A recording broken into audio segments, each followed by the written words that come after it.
के लालबाग स्थित श्री स्वामी शारदानंद आश्रम में 7 दिवसीय श्रीमद् भागवत कथा का आयोजन बड़ी ही धूमधाम के साथ किया जा रहा है। स्वामी नारदानंद ऋषि आश्रम में श्रीमद् भागवत कथा का 5वां दिवस। गोपों के लिए 7 दिन भगवान भूखे रहे, इसलिए लगता है 56 भोग। मुरादाबाद स्वामी शारदानंद ऋषि आश्रम में कथा के 5वां दिवस आचार्य अमित शर्मा जी ने बाल कृष्ण की लीलाओं का वर्णन किया।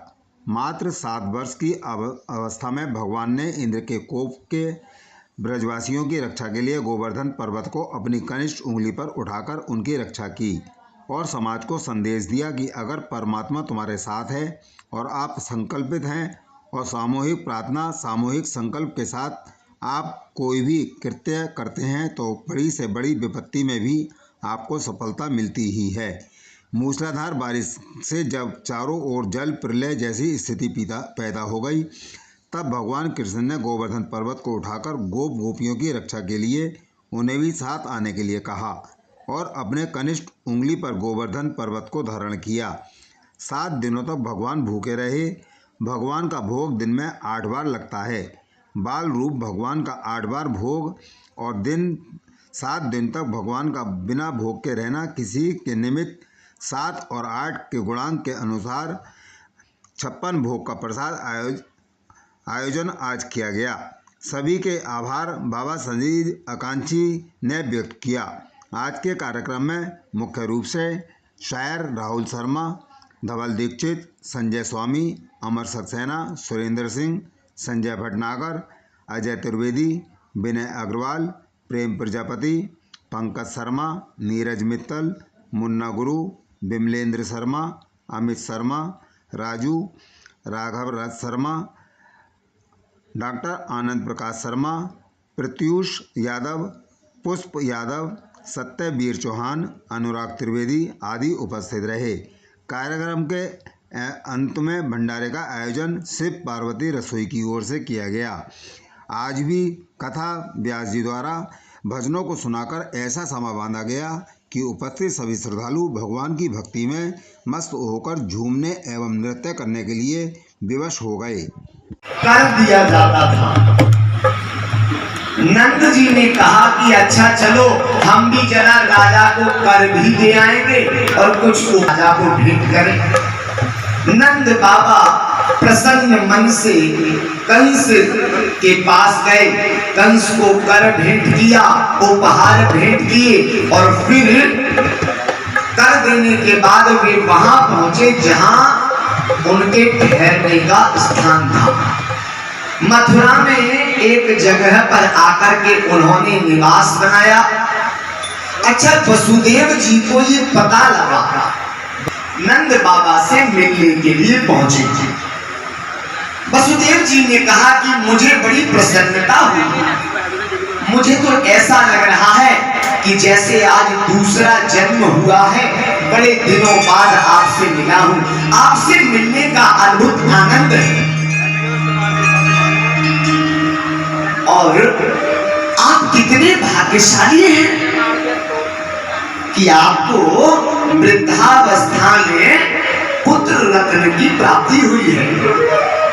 मेरे मन में तो बड़ी प्रसन्नता है, आपके सुख से हम बहुत प्रसन्न हैं। और बोले कि मेरा पुत्र भी आप ही के पास है। बलराम जी को कहते हुए कहा वसुदेव जी ने कि मेरा पुत्र भी आपके पास है।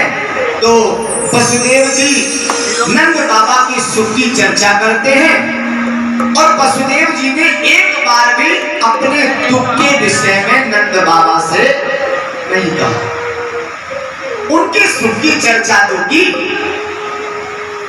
अपने बेटे का उनको याद दिलाया कि मेरा एक पुत्र आपके पास है, लेकिन खुद ने कितना कष्ट सहा ये नंद बाबा से एक बार भी नहीं कहा।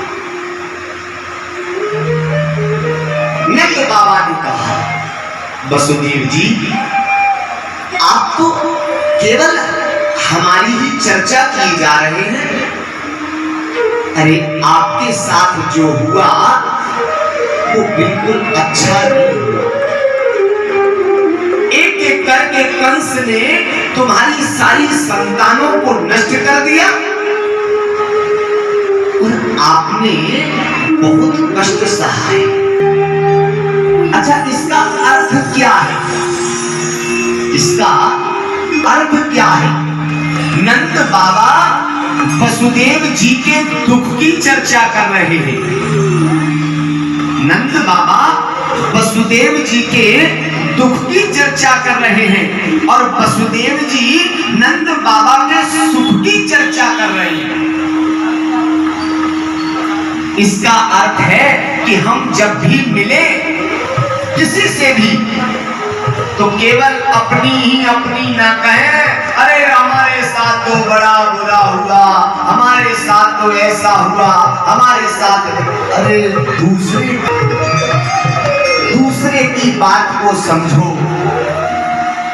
ये नहीं कि हमारे ऊपर बीत गई तो हम दुनिया को सुना रहे हैं और दूसरे का हालचाल भी नहीं पूछे, पता नहीं। ये दोनों संत हैं, दोनों साधु हैं, दोनों धर्मात्मा हैं, दोनों भक्त हैं। नंद बाबा ऐसे संत हैं जो वसुदेव के दुख से दुखी हैं और वसुदेव जी ऐसे संत हैं जो नंद बाबा के सुख से ही सुखी हैं।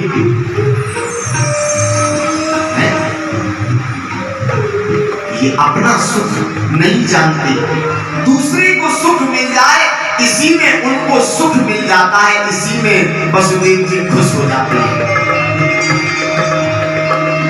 जो दूसरे के सुख से सुखी हो और जो दूसरे के दुख से दुखी हो वही महात्मा है, वही संत है, वही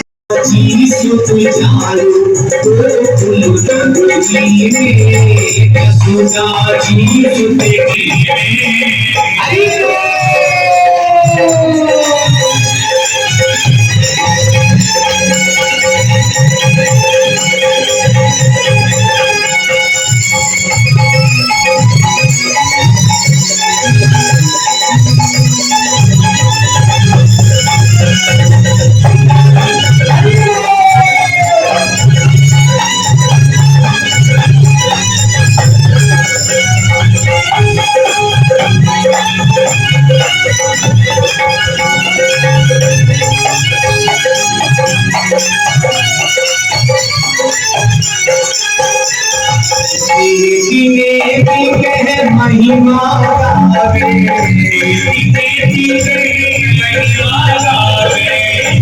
प्रभु जाको पारी न पावे,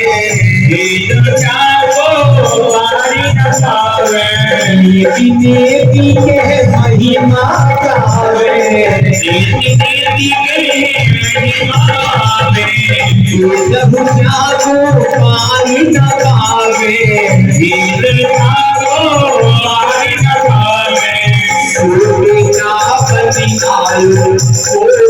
नगरी में सूर्य आयो,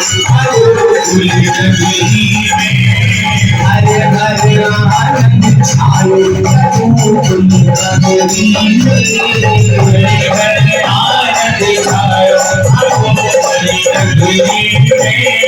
यशोदा जी सुत छायो,